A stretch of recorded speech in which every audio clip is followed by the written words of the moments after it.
Praise the Lord. ஆண்டவருக்கு மகிமை. இந்த அருமையான காலை வேளையிலே உங்களை சந்திப்பது மிகவும் மகிழ்ச்சி அளிக்கிறது. இயேசு கிறிஸ்துவின் ஈடு இணையில்லா நாமத்தில் உங்களை நான் வாழ்த்துகிறேன். அன்பு சகோதர சகோதரிகளே, யாக்கோபு 2ஆம் அதிகாரம் 23வது வசனம்.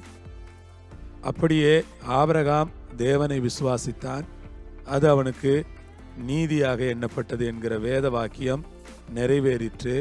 அவன் தேவனுடைய சிநேகிதன் எண்ணப்பட்டான். ஆபிரகாம் தேவனை விசுவாசித்தான். எவ்வளவு நல்ல காரியம் பாருங்கள். ஆபிரகாம் தேவனை விசுவாசித்தான்.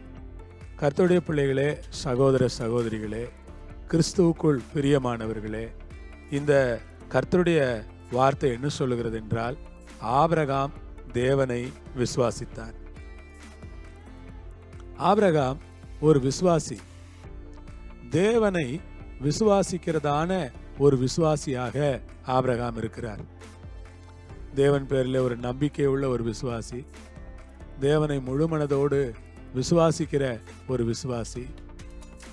தேவன் என்ன சொன்னாலும் சரி, உன் தகப்பன் வீட்டையே விட்டுட்டு போ அப்படின்னாலும் போயிடுவார். உன் இனத்தையே விட்டுட்டு போ அப்படின்னாலும் போயிடுவார். உன் தேசத்தையே விட்டுட்டு போ அப்படின்னாலும் போயிடுவார். அந்த மாதிரியாக ஒரு கீழ்ப்படுகிற ஒரு விசுவாசியாக நான் ஆபிரகாமை பார்க்கிறேன். அவ்வளவு கீழ்ப்படிதல் நிறைந்த அந்த விசுவாசி, அவ்வளவு கீழ்ப்படிதல் நிறைந்ததான அந்த விசுவாசி. வேதம் சொல்லுகிறது, தேவனை அவன் விசுவாசித்தான், அது அவனுக்கு நீதியாக எண்ணப்பட்டது. தேவனை விசுவாசித்தான், அது அவனுக்கு நீதியாக எண்ணப்பட்டது. இந்த தேவனை விசுவாசித்தது மாத்திரமல்ல, விசுவாசத்தினாலே அவன் எப்படி கிரியை செய்தான் என்பதை தான் இந்த இடத்திலே யாக்கோபு நமக்கு சொல்லுகிறார்.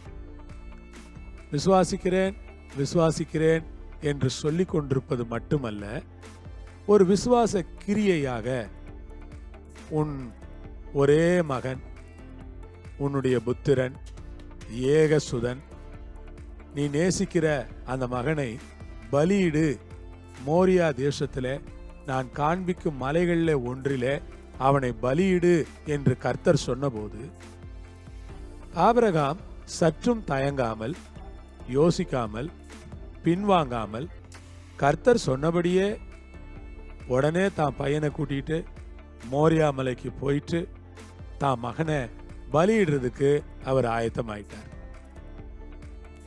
விசுவாசி, நீங்க இதை பற்றி கொஞ்சம் யோசிச்சு பாருங்க.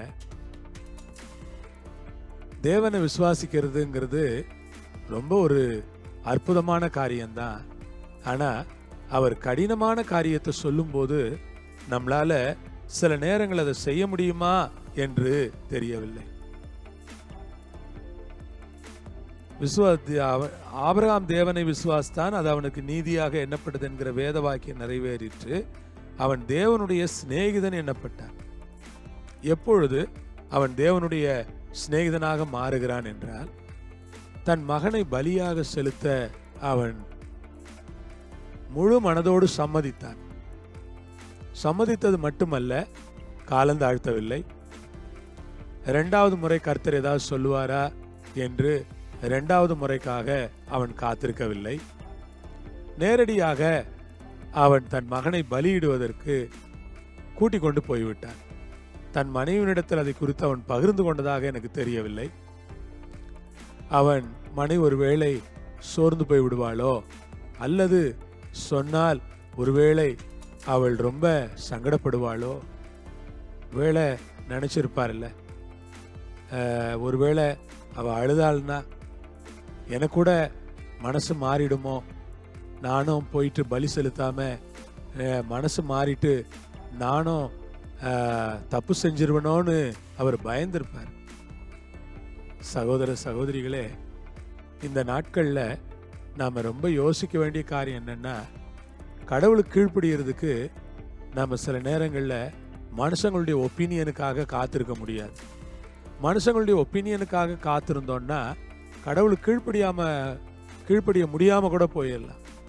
அதனால நான் மனுஷங்களுடைய ஒப்பீனியனுக்காக காத்திருக்கிறவங்களா இல்லாமல் கடவுளுக்கு கீழ்ப்படுகிற ஆட்களாக இருந்து கர்த்தரை நாம மகிமைப்படுத்துவோம். அல்லேலூயா. ஆண்டவருக்கு ஸ்தோத்திரம்.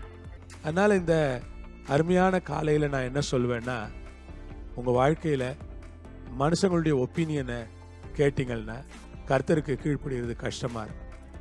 கர்த்தர் ஊழியத்துக்கு போ அப்படின்னாருன்னா மனுஷங்கள்ட்ட போய் ஒப்பீனியன் கேட்டீங்கன்னா அவங்க 1000 கருத்துக்கள் சொல்லுவாங்க. ஆனா உங்களை அழைச்சது கர்த்தர்ன்ற நம்பிக்கை உங்களுக்கு இருந்துச்சுன்னா நீங்க தைரியமா ஊழியத்திற்கு சென்று ஊழியம் செய்யும் போது உங்களையும் உங்கள் தேவைகளையும் அவர் சந்திப்பார். இது மாதிரி ஒவ்வொரு விஷயமும் அப்படிதாங்க.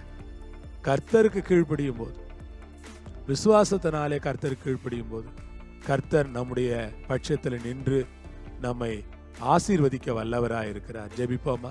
பரலோகத்தில் இருக்கிற எங்கள் பிதாவே, ஆபிரகாமை போல விசுவாசமும் விசுவாச கிரியையும் உள்ள மனிதர்களாக எங்களை நீர் வைக்கும்படி நாங்கள் ஜெபம் பண்ணுகிறோம். கரங்களை ஒப்பு கொடுக்கிறோம். சபையை ஆசீர்வதியும், ஊழியத்தை ஆசீர்வதியும், விசுவாசிகளை எல்லாம் ஆசீர்வதித்து கிருபையிலே மறைத்து நடத்தி அருள வேண்டும் என்று கேட்கிறோம். இயேசுவின் நாமத்தில் பிதாவே, ஆமென். அல்லேலூயா. கர்த்தர் உங்களை ஆசீர்வதிப்பார், உங்களோடு இருப்பார். ஆமென்.